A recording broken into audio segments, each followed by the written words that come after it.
Olá, queridos estudantes! Bem-vindos para mais uma aula de filosofia. Eu sou o professor Hélio e é com muita alegria estou aqui com o professor Sâmio, Rosimar aqui no estúdio, né? Dando essa equipe técnica, dando esse suporte para que a aula chegue até você, querido estudante do terceiro ano da mediação tecnológica do nosso querido estado de Rondônia. Um abraço aos professores presenciais, com muita alegria. Agora, já ouviram falar sobre linguagem, gente? Vocês estudaram no componente curricular de língua portuguesa. Só que é uma linguagem, assim, no sentido análise filosófica, ou seja, como ela surgiu, o que é a linguagem, numa perspectiva do conteúdo, né, de filosofia. Então, vamos lá para a nossa aula, olha aí. Linguagem, pensamento e cultura, gente. Nós vamos fazer uma breve introdução do que é linguagem, também para que serve a linguagem, e também linguagem, pensamento e cultura, a relação entre eles. A gente vai fazer uma perspectiva, né? Linguagem, pensamento e cultura. Inclusive, veja bem, olha só, já trazendo, vem aqui comigo, ó. Vocês viram aí. Viram que eu falei, fiz assim, ó, filosofia, o sinal, professor de Libras aqui, é um estilo de linguagem, tá? Libras, né, temos essa perspectiva, ou seja, transmitir para as pessoas, né, a interação, comunicação através de formas distintas, né? Para ouvir, falar, tocar e também os gestos. Olha isso, amo vocês, né? Então é com muita alegria que a gente tem essa perspectiva de apresentar, né, esse contexto da linguagem. Vamos lá? Olha aí.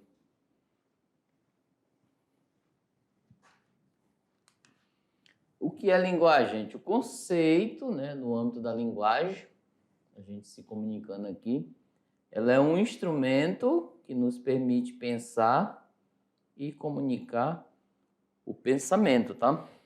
Estabelecer diálogos com os nossos semelhantes e dar sentido à realidade que nos cerca. Aranha Martins, né? E Martins vai dizer isso. Então, assim, a linguagem em si, ela tem, né, o objetivo de dar sentido, né? Você analisa o seu pensamento, você comunica o seu pensamento, raciocina ele e transmite. Exemplo, tive um sonho, surgiu algumas imagens de pessoas que estavam no meu sonho e eu quero transmitir esse sonho para alguém. Então, eu quero comunicar o meu pensamento para o professor Sâmio, o meu sonho. Então, eu raciocínio, tento lembrar aquilo que eu sonhei e mais ou menos as imagens que vierem, né, daquele sonho, eu vou comunicar para o professor Sâmio. A gente vai criando essa interação. Vamos lá, voltando, olha aí. Conceito lá no dicionário, eu trouxe também nessa perspectiva, tá? É uma expressão de pensamento pela palavra, pela escrita ou por meio de sinais. Tá aqui, ó, Libras, né? Então, o que as coisas significam, voz dos animais também, é uma linguagem que eles criam, o estilo e conjugação dos verbos. Então, tá aí 5 parâmetros, né, que o dicionário vai nos apresentar. Então, a gente fica com essas duas aqui, ó. Expressão de pensamento pela palavra, pela escrita, por meio de sinais. Também por meio de imagens, ó. Também é uma forma de expressar a linguagem. Por exemplo, o conceito de linguagem. Toda linguagem é um sistema de signos. E o que é signos? Estar no lugar do objeto. E se substitui ele, né, se torna uma representação dele. É um objeto que pode ser representado por várias maneiras. Então tá aqui, ó, um signo, um sinal.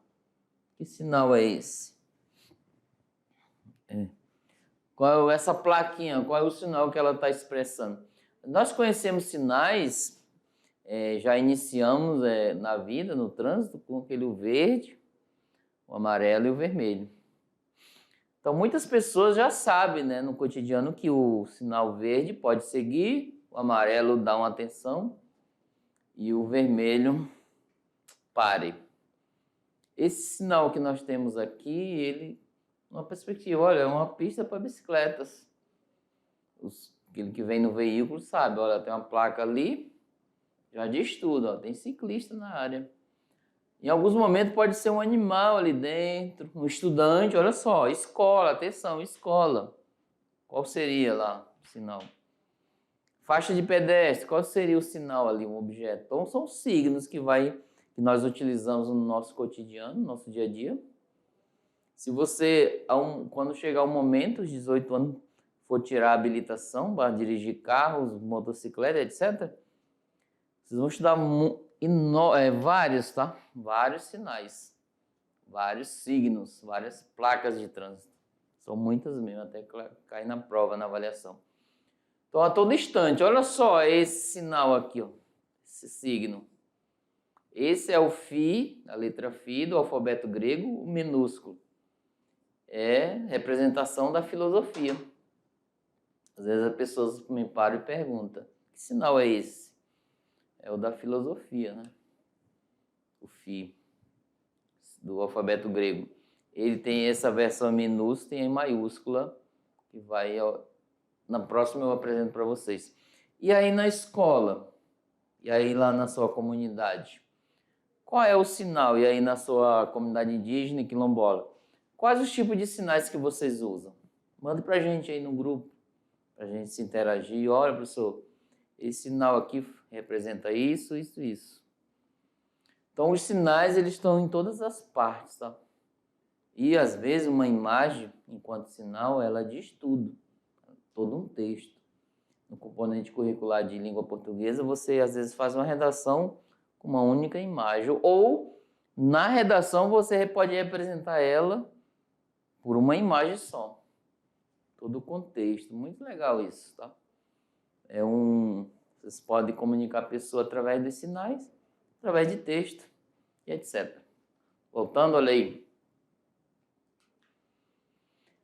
Os filósofos e a linguagem. Vamos colocar alguém, né, alguns pensadores que falaram um pouco, ou deram atenção minimamente, até às vezes, para a questão da linguagem. O Platão, século IV a.C., ele disse que o bom uso da palavra, da linguagem, é o exercício do pensamento, fazendo com que nos aproximemos cada vez mais das verdadeiras ideias por meio da linguagem. Olha só, gente. E lá vocês estudaram lá no primeiro e no segundo ano, certo? Ele diz que existe o mundo das ideias e o mundo dos sentidos, tá? Então aqui é o verdadeiro para ele. De acordo com o pensamento de Aristóteles, ó, já é outro pensador. E esse foi aluno desse, ó. O humano é um ser de linguagem. Então tá aí.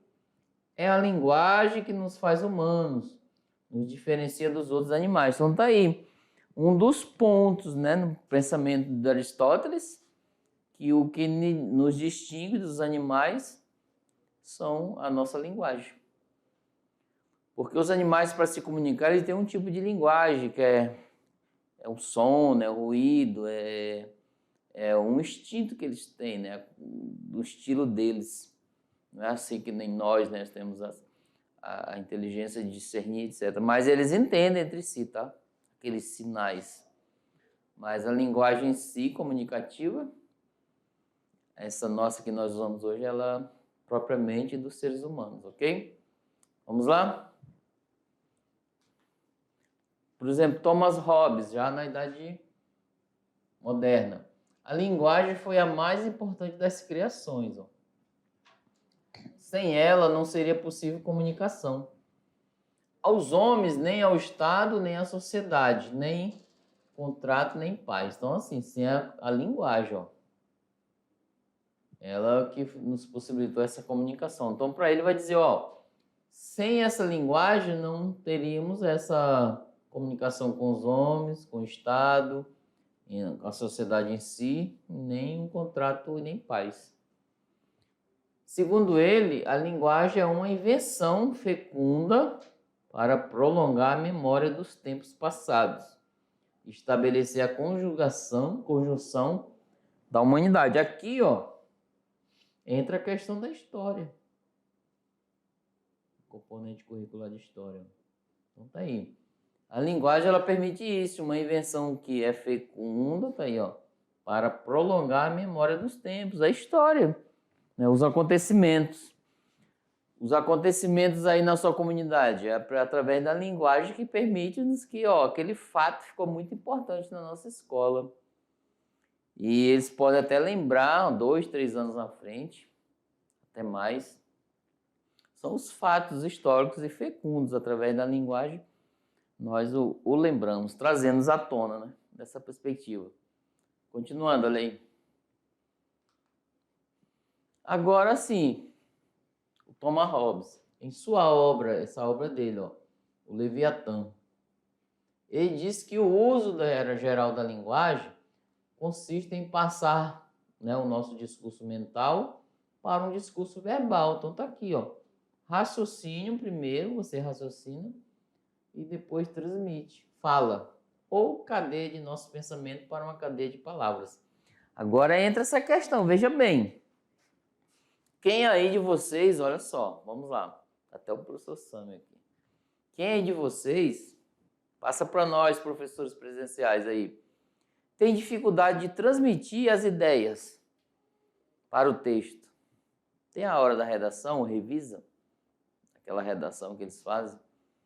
Alguns, quando eu entrei na faculdade de filosofia, eu tinha toda a ideia aqui, ó, todo o pensamento, tá lá, ó. O Hobbes vai dizer. Só que as ideias estavam todas aqui, eu não conseguia transmitir para o papel, em palavras ali. Muito complicado, ou seja, é um exercício, eu tive que exercitar isso para que eu pudesse, e muitas vezes eu ainda erro, não consigo, porque está perfeito aqui a ideia, o texto, a redação todinha, exemplo, a redação sobre a inteligência artificial na atualidade, os benefícios e malefícios. Aí, ó, o tema bem interessante. Tá aqui as ideias, eu já formei, fiz introdução, desenvolvi e vou concluir. Só que eu tenho dificuldade de passar para o papel. Isso é um exercitar. Agora, outras pessoas não. Ou depois do exercitar, ou tem essa aptidão, essa habilidade. A mesma forma que ela raciocina no pensamento, transmite para o papel com facilidade. Eu já, quando cheguei na faculdade, tive essa dificuldade. Porém, melhorei, tá? Eu melhorei. Mas ainda não estou 100%. Continuando ali. Então, esse contexto que ele vai dizer aqui, ó, é aquele que vocês estão passando aí no Revisa, nas redações. Para alguns, né? Porque outros já têm essa aptidão. Gente, tá aí, ó. Ela consiste em passar o discurso mental que você raciocinou para o discurso verbal, ou cadeia de nosso pensamento para uma cadeia de palavras. Agora, Rosenstock, né, ele defende a ideia de que a linguagem é um verdadeiro milagre da vida do homem. Olha só, galera. Ela tem algo soberano que dá base para novas articulações. Para mim, a linguagem é a mãe da razão e da revelação. É o seu alfa, o seu ômega. Olha aqui. Letras do alfabeto grego também, tá? Assim como o Fi tem o alfa e o ômega, o início e o fim, lá do alfabeto. É a questão, né, não é a razão, e sim a linguagem. Quando o homem fala uma língua, já tornou-se e continua a tornar-se humano. Então tá aí. Imagine eu discriminar. O professor Samuel só sabe Libras. Não vou dizer que ele está no meio cotidiano, não. Vou distinguir, diferenciar ele, isolar ele. Não. É uma linguagem. Eu não posso distinguir. Eu tenho que trazer para o meio. Inclusive, eu tenho que aprender isso para que possa se interagir com ele dentro dessa perspectiva. Entenderam essa questão, gente? E ele coloca a linguagem como algo milagroso. O que é o milagre? Tem a perspectiva religiosa, cristã, etc., mas uma perspectiva da vida. Tá? O que é o milagre para você? O que é? Tem a ciência, às vezes, quando faz um milagre na vida da pessoa de cura de doença, Aí eles dizem, o milagre é quando a ciência não consegue provar e contra-provar o que aconteceu. Algo extraordinário, milagre. Olha só, gente, ele comparou a linguagem, aquilo que nós estamos aqui falando, em um milagre da vida. Por quê? Será que é? Qual o poder que a linguagem tem?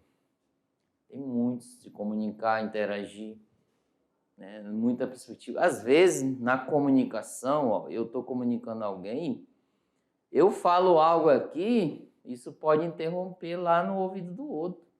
A linguagem, dependendo como eu estou, a linguagem chega nos meus ouvidos distintamente daquilo que ele pronunciou. Há essa interação, essa ligação, ok? Para a gente poder entender. Duas pessoas ressentidas, as linguagens não vão chegar corretamente da forma como saiu. Vai chegar no ouvido do outro totalmente diferente, ok? Vamos lá, olha aí. Próximo pensador. Para que serve ela, gente, a linguagem?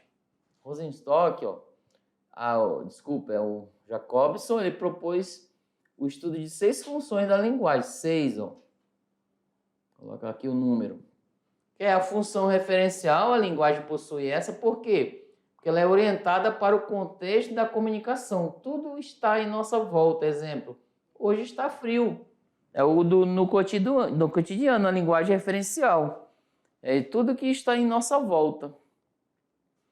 Nosso estado, nesse período, estamos num período quente, né? Temperaturas.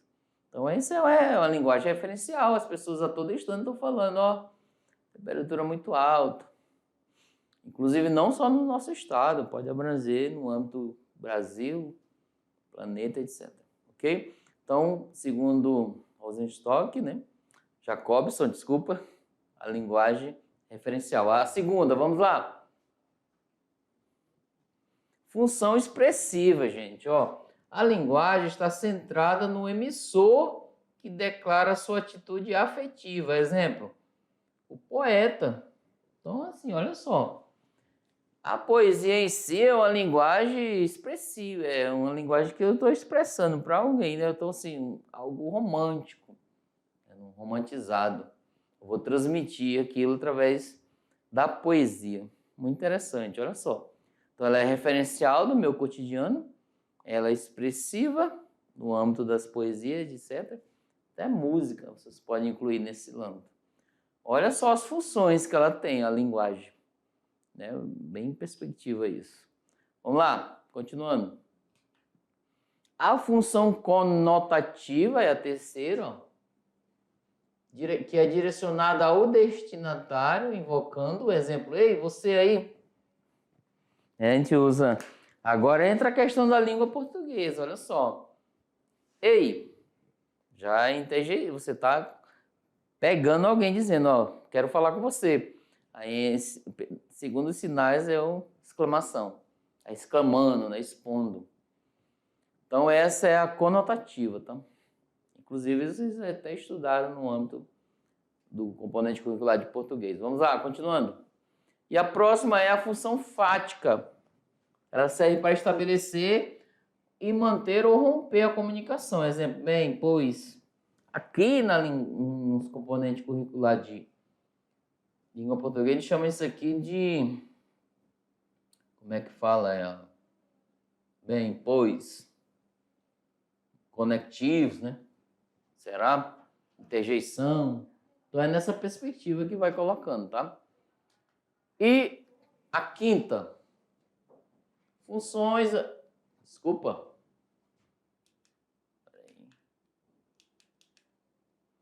E a próxima é... Função metalinguística, é a quinta mesmo, é essa aqui.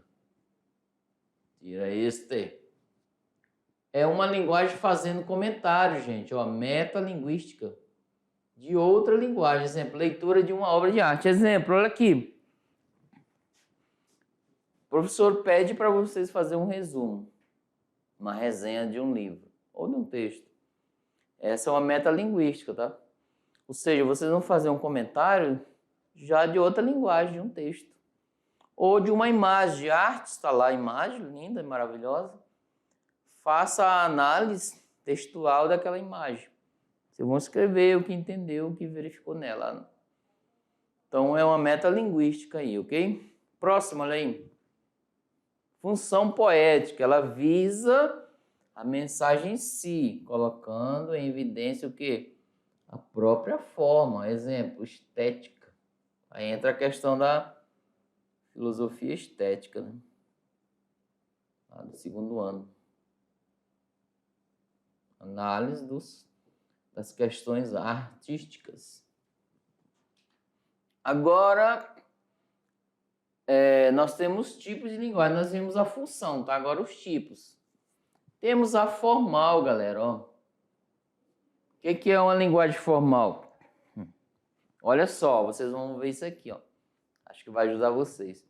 Quando forem fazer o Enem, eles vão dizer, na orientação da redação, ele vai dizer, ó, utilize o uso correto da língua culta. Olha só, o que é isso? Aí eu vou dizer, professor, o que será isso? O uso correto da língua culta. Eu posso dizer, ei, mano, e aí, galera? Posso até dizer, mas tem que explicar na língua culta. Ou seja, é formalidade, gente. Exemplo, você foi convidado para um casamento, aí você foi de bermuda, de praia, tênis, de chapéu, óculos de sol. Qual é a formalidade do casamento? Uma roupinha social, tênis adequado, calça escura ou jeans, etc. É a questão da formalidade no âmbito da vestimenta e na linguagem também, na escrita. É necessário ter essas formalidades. O professor tem que tirar, acabar com a minha informalidade? Não. Mas há momentos que vocês têm que utilizar da formalidade, tá? Na hora da redação do Enem, tem que saber usar adequadamente as palavras, né? Utilizá-las, tá bom? Não do jeito que eu falo. Imagine eu colocar VC, como eu falo nas redes sociais, que é você, né? Eu escrever VC. Por quê? Só o PQ, não. É a formalidade, é o uso correto, culto da língua. Voltando a olhar o exemplo. Então, assim, a linguagem formal ou culta, ela está pautada no uso correto das normas gramaticais, bem como na boa pronúncia das palavras. Exemplo, Vossa Excelência, Meritíssimo, a senhora está bem? Bom dia, senhor. Sócrates, tá bom? Eu vou até ali, vou fazer esse percurso nessa perspectiva. Agora, sim, no outro tipo é informal, ó. Agora, esse sim, essa é a questão que vocês podem utilizar-se do cotidiano seu, tá? Não tem nada. Inclusive, tem né, livros com essas informalidades. A linguagem formal ou coloquial representa o que? A linguagem cotidiana, do dia a dia da pessoa. Espontânea, regionalista e despreocupada com o quê? Com as normas gramaticais. Então, é o meu dia a dia. Exemplo na rede social. Eu posso resumir um PQ, que é porquê, um VC. Eu coloco um desenho que vai representar algo. Então, é informalidade nessa perspectiva. Eu vou ter ali, você diz, vou fazer um corre. Imagine só a gíria, né? Bem interessante. Você caprichou no trabalho e vai dizer, ó, fiz só tal talento. Tá lindo. Nessa perspectiva do seu dia a dia. Conforme a regionalidade, ok? O Sami vai falar o estilo, né, do cotidiano dele, as gírias, a linguagem formal, e eu vou falar o meu estilo. Então, inclusive, cada estado tem o seu, cada região, cada cidade, etc. Voltando, vamos ver exemplos ali, olha ali. O AI, né, lá dos mineiros. Ó, o VC, porque das redes sociais, ei, mano, né, fazer um corre, etc. Tem vários. Anota aí no seu diário, vamos lá, vem aqui comigo. Quais as gírias que vocês mais usam aí? Qual? Vai falando aí, mandando pra gente. Aqui, professor, aqui na escola a gente usa muito essas daqui, ó. Pode mandar, ok? Anota e manda pra gente. E anota no seu diário, tá? As várias maneiras de gírias. Então, essa é caracterizada como linguagem informal, tá? Tem desvalor? Não, mas no seu uso adequado, tá? Não é que ela não tenha valor, ela tem sim, mas no seu devido uso adequado, ok? Vamos lá. Agora os tipos, gente. Temos também a linguagem verbal e a não verbal. Como assim? A verbal é necessário um sistema simbólico. Lembra dos símbolos? É uma linguagem humana, ela está baseada em palavras orais e escritas, né? É o falar. E a não verbal é o que possui outros tipos de unidade, como o gesto, o professor Samuel aí, ó, os gestos, né? O movimento, a imagem, a dança, outros exemplos, tá? Então, quando se fala descreva, né, faça em linguagem verbal, vocês vão falar, expressar, tá? Apresente o trabalho em linguagem escrita, você já identifica. Então, apresente o trabalho em linguagem não verbal. E aí, tem várias opções. Libras, mais a dança, um desenho, gestos. Então, nessa perspectiva, tá? Olha só como é interessante estudarmos sobre a questão da linguagem na nossa vida. Então, ela tem muita importância de ser analisada. Às vezes, a gente deixa de se comunicar com o outro, até perde a amizade de um colega ou dentro da família, por falta de analisar a nossa questão de linguagens. Tá bom? É necessário para que tenha interação e comunicação. Vamos lá. Linguagem, pensamento e cultura. Qual a relação desses três? E o significado de cultura, galera? Cultura é um exemplo, né, um complexo, que inclui o conhecimento, a arte, as crenças, a lei, a moral, os costumes, todos os hábitos, né, aptidões adquiridos pelo ser humano, não somente família, tá? Não somente no meio da família, como também por fazer parte de uma sociedade da qual é membro. Então tá, isso é cultura. Vamos além. Aí eu trouxe a questão do dicionário, ó. Ele vai dizer que cultura é o conjunto dos hábitos sociais e religiosos também, ó. As religiões também entram no meio da cultura, tá? Das manifestações intelectuais e artísticas, caracterizam uma sociedade, por exemplo, cultura inca, cultura helenística, etc. Normas de comportamento, saberes, hábitos ou crenças que diferenciam um grupo de outro, que provém de culturas distintas. Tá bom? Então, assim, e você vai dizer o que é cultura? Ó, temos um videozinho que eles vão nas ruas e perguntam das pessoas o que você entende por cultura. Vamos lá assistir, olha aí. A cultura é parte do que somos. É nela que está o que regula a nossa convivência e a nossa comunicação em sociedade. Ao mesmo tempo que é amplo falar de cultura, é também muito individual. O que você entende por cultura? Cultura, para mim, eu acho que é uma coisa que a gente vemos todos os dias, porque a gente trazemos a cultura dos nossos próprios familiares, porque o que a gente vive, ou o que a gente pensa, o que a gente pode falar, até mesmo o que a gente vive no nosso dia a dia. Bem, eu entendo que pode ser vários hábitos, né? Por exemplo, comidas típicas, danças regionais, hábitos de lazer também, que uma cultura pode ter, tipo ribeirinhos, né? Tem um tipo de lazer específico. Bom, a cultura para mim, ela não é só a dança, a música que representa uma cidade, mas sim os costumes do povo, de cada lugar. Por exemplo, como eu sou daqui de Porto Velho, eu venho de um local onde a cultura lá, as pessoas agem de formas diferentes, as pessoas comem, se alimentam e fazem bastante coisas diferentes. E aí, você concorda com eles? Mas para não ficar nenhuma dúvida, vamos saber o que diz um especialista em cultura. Cultura, para mim, ela engloba diversos elementos, diversos fatores que caracterizam uma determinada sociedade.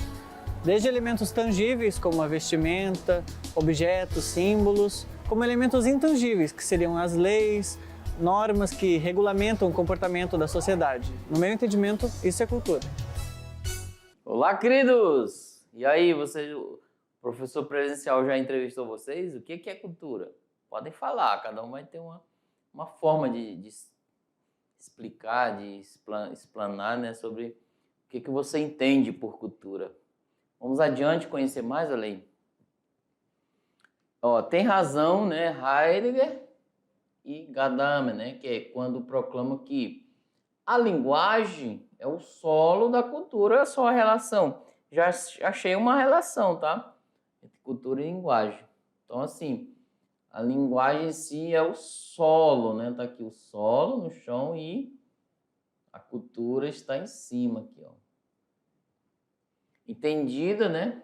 Não apenas como a capacidade de participar de um número cada vez maior de valores intelectuais ou artísticos, mas antropologicamente, que é o estudo do ser, como acervo de tudo aquilo que a espécie humana veio acumulado ao longo de sua experiência histórica. Agora tem a questão do pensamento de Rousseau. O que ele vai dizer? Para Rousseau, a cultura seria definida como bondade natural, solidariedade espontânea.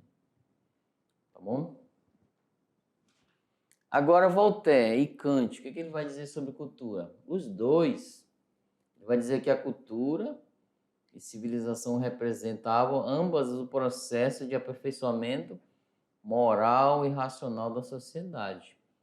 Então tá aí, o ser humano vai saindo, né, do mundo da sua cultura, através da sua cultura ele vai aperfeiçoando, né, a questão da moral, da ética, da racionalidade no meio da sociedade.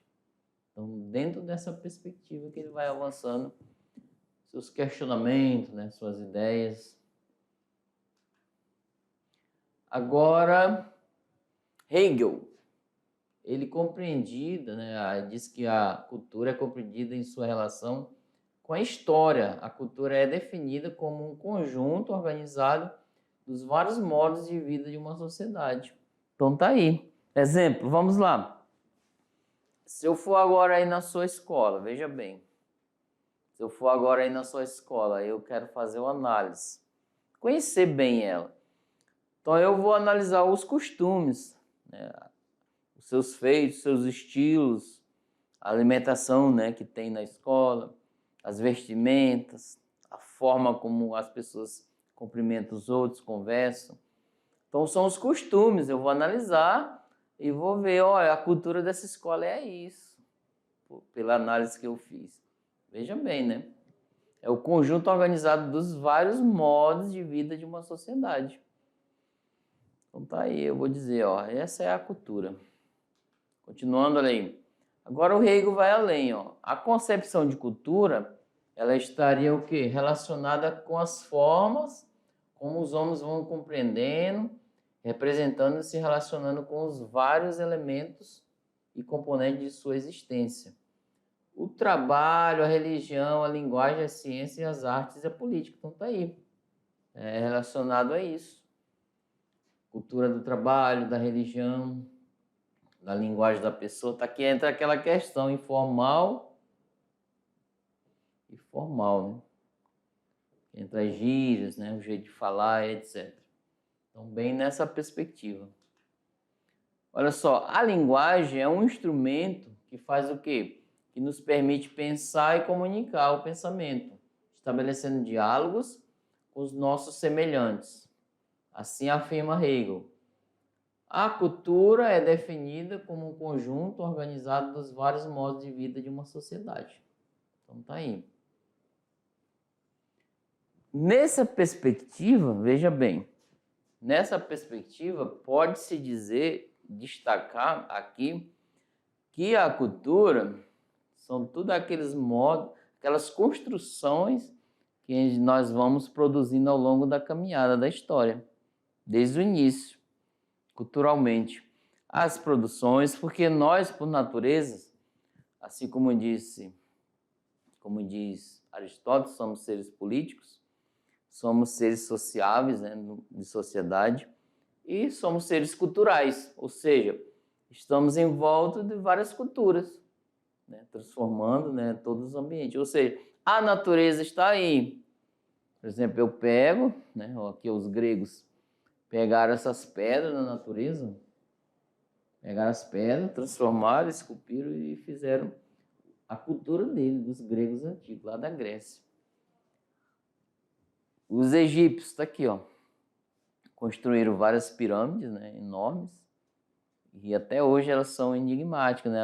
Eles têm alguns conceitos culturais dela, mas ainda há muito mistério. Na Índia também, né, na perspectiva, tem vários elementos ainda a serem revelados, expressados então, culturalmente. Vocês percebem que se na nossa região, de escola para escola, de bairro para bairro, de cidade para cidade, e vai até chegar no planeta, são formados de culturas distintas umas das outras. Então, os gregos antigos, ó, na época a cultura deles era que eles viam a política, a linguagem, uma forma de comunicação do bem comum. Na Idade Média já entrou a questão de Deus, e na atualidade nós já pensamos mais no racional, né? O ser humano estando à frente de tudo nessa vida. Um ser construtor. Olha só a distinção. As caixas d'água de aço, como seriam umas caixas d'água lá no mundo grego? Olha só, questões culturais que envolvem, né, toda a sociedade e aquilo que eles vão produzindo. E quando vocês estão no terceirão, sair para a universidade ou faculdade ou empreender algo próprio de vocês, tomar conta, né, da fazenda dos pais, do sítio, das plantações, é aquilo que você decidir. Tem uma história que ficou, tá ali. Na hora que você lembrar, todo passo a passo, desde o momento que você entrou na escola e seus pais fizeram a sua matrícula. Ou seja, ali existe uma cultura, né, formas culturais. E eu não posso distinguir a minha cultura do professor Sâmio. Ele tem um estilo que ele vive, é cultural dele, da família, etc. Eu não vou discriminar como ele vive. Então é distinto, né? Tem várias. Olha só como o nosso mundo é perfeito. Somos seres de gêneros iguais, mas temos distinções em muitos, para que a gente possa construir aquele grande quebra-cabeça, aquele grande mapa, né, de conhecimento, de culturas distintas. Quando se reunir em algum lugar, as várias culturas distintas, haverá um diálogo, um debate para chegar ao bem comum para o bem de todos. Olha só. Esse é o comum, né? A relação de cultura, de sociedade. É nessa perspectiva que a gente tem que caminhar, ok? E olha só, não saia daí não, que daqui a pouco a gente volta. Tchau, tchau.